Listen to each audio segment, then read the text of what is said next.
Hello, my name is Dr. Corey Bennett, and I'm a professor of mathematics education at Idaho State University in the College of Education. And today we're going to take a little bit of time to think about what does it mean to do mathematics and how do we teach others to start to think like a mathematician. So let's dive into this and think a little bit about this first question then. What is mathematics? So you might think about that for a moment, maybe jot some things down, and maybe you've got some feelings that come to mind as far as what mathematics is or how it makes you feel or some of your memories or experiences in teaching or learning mathematics.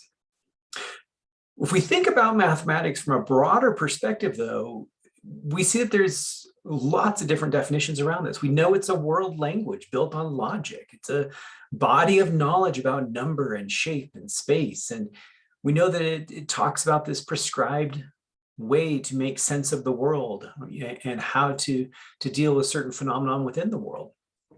But sometimes we forget that it's an intellectual activity and it's a reward. It rewards the creator with a very positive, warm feeling of success and accomplishment and achievement. And sometimes we even forget that it's part of who we are as a species.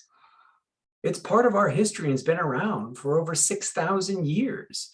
So when we think about mathematics, mathematics is a broader piece than just it's something that's done in school. And a lot of times when we think about mathematics, we might think that it's, about getting the right answer. Well, that's actually not true. That's not what mathematics is. And sometimes we think about the teaching of mathematics, or maybe we think of other teachers of mathematics as the one who sat up at the board and was telling us things. Well, that's not true either, exactly. And doing mathematics certainly is not about just completing worksheets. So if we're going to talk about doing mathematics, maybe we need to think for a minute about, well, what does a mathematician look like? And this might be a fun time to pause this right here and actually get out a piece of paper and a pencil and draw your own picture of what you see when you think of this word, a mathematician. I know my students in the classroom, when I first started teaching in public school, thought this was a word I made up. They actually asked me, is that even a real word? And I was like, yes, mathematicians are people. So we had a lot of conversation about this. So maybe pause here, draw your mathematician, then come back. We'll take a look at how it compares. So I'm wondering, with your drawings or the picture that you have in mind, did you see someone that looked like this?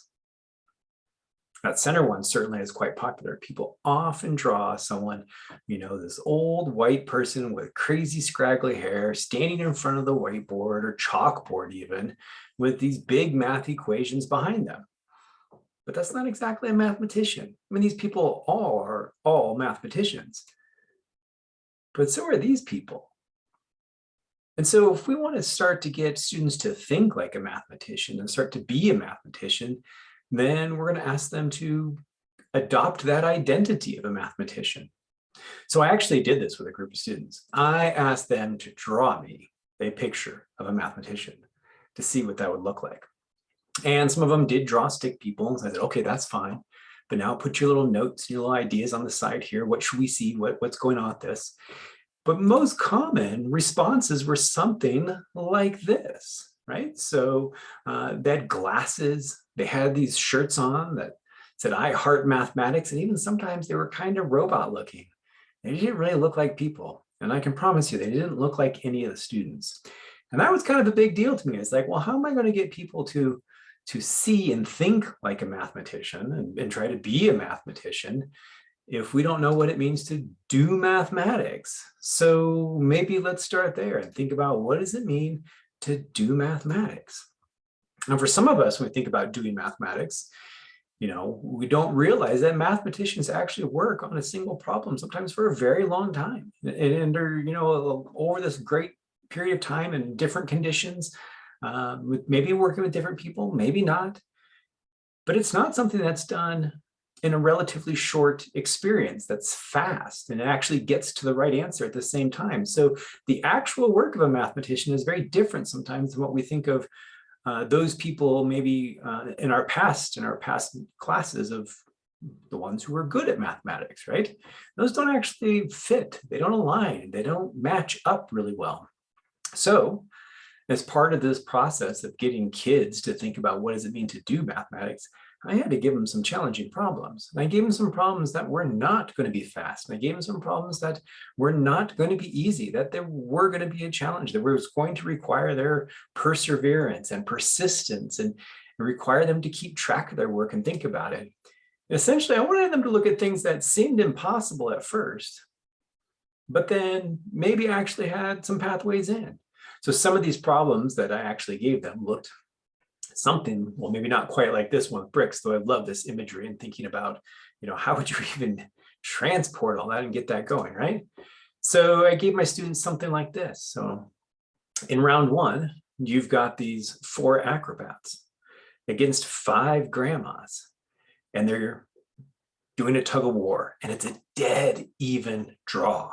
These 4 acrobats against these 5 grandmas.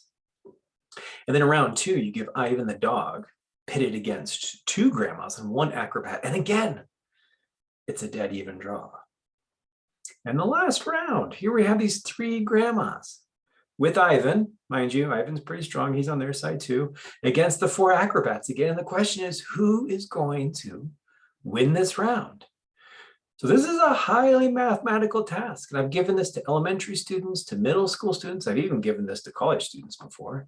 And it's really interesting to look at how they start to think mathematically and start to behave like a mathematician. And notice that there's no numbers really involved here. There's no formulas, there's no equations. You're not going to be able to go back to some formula and plug in some number and be able to come up with a solution. This requires a different kind of thinking. That's exactly what I wanted them to see. Now, with this as well too, another one that we gave looks something like this. So it's a cake. What is the greatest number of pieces you can cut a round cake into by making 4 straight cuts with a knife? One of the things I love about this one is people make some assumptions. And it's so much fun watching them as they realize their assumptions aren't really helping them and actually are holding them back. So this might be a fun one to play with. How many pieces could you get? What is that maximum number of slices? How would you slice that? How would you play with that? Or perhaps you want something a little different. How about something like this? There are 1,000 students and 1,000 lockers, numbered 1 through 1,000. And suppose the first student opens each locker, and then the second student closes every second locker. The third student changes the state of every third locker. So if it's open, they close it, or if it's closed, then they go through and open it. And this process continues until the very last student, student number 1,000, goes through and changes the state of that 1,000th locker. So which lockers are open after all students have gone through? Now this one seems a little challenging and daunting, but that's what we wanted. And we actually started quite smaller with this one. I actually started with 500. Come to find out, students really know how to grind through and persevere with 500 in a very exhaustive manner. So I upped it to 1,000. They quickly realized, man, this is going to be too much work. And now they're thinking like a mathematician. How can we start to streamline that? So after this whole process of learning to play with hard problems and learning to think differently and behave differently, we saw a change in the students. We often saw that students were less anxious about being right. We saw that they had greater persistence and they found a joy for doing mathematics. That's right, I used the word joy. They wanted to come and do mathematics. They wanted to come in during recess and after school and before school to keep playing with these problems. And they found that they had greater collaborations with their peers, and they started to see themselves as mathematicians. So I asked them to draw me a picture again of a mathematician. And you know what they came up with? They came up with drawings of themselves. They had these cool math shirts, and I'm a mathematician, and me. And if you're wondering about this unicorn math shirt, oh, it's a thing. They have them, and you can have one too. But you might need to learn to think and behave like a mathematician also. So mathematicians are not born, they're made. And when you're a teacher in the College of Education, and you get the opportunity to help focus how other people can think and behave about the mathematics and the world around them and create other opportunities for them to grow in ways that they hadn't possibly imagined. So that's all great. But here's your maths challenge. I'm going to give you 2 problems I want you to think about here. Choose one of them. And then I want you to email me and tell me a little bit about your thinking and how you came up with this. So here's your first one. It's called the cube. I want you to cut out 3 strips of construction paper. You might need more than 3. Most people usually do at first. And they'll be 2 inches by 10 inches. And with only these strips of paper, I want you to fold them into a cube. Now here's the nose. These are part of the rules. No flaps, no falling apart. So if you pick that thing up, there's no little flappy pieces. There's no cube that's falling apart into some mess of strips of paper. You don't get to use any measurement tools. You're not going to go measure out to certain spots and then fold it in that spot. There's no tearing of the paper to get something to fit. And we're certainly not going to use any adhesives whatsoever, whatever that might be. Okay, that's challenge 1, the cube. Or you might decide to do challenge 2. You discover a secret cave with 3 pirates' chests. They're labeled gold, iron, and mix. And the mix is a combination of the gold and the iron. And just as you are approaching the chest, the pirate finds you and says that if you can find the chest with the gold, he will let you go. Otherwise, you walk the plank. But he warns you, all of the labels are wrong. So the one that says gold, it ain't really gold. The one that says mix, it ain't really mix. To give you a chance, he will show you one random piece from one chest. You don't get a peek inside. You don't get to do anything else. You're not going to beat the pirate over the head and run off. It's a pirate. I mean, come on. Think you can do that? So you need to decide which chest are you going to choose to see that one piece from? And then you got to decide which one has the gold in it. So as you start to think about your challenges and the possibilities that you can create as you become a teacher to share the love and joy and passion of doing mathematics with others, I want you to explore that. Play with those challenges. Pick one. Let me know how it plays out.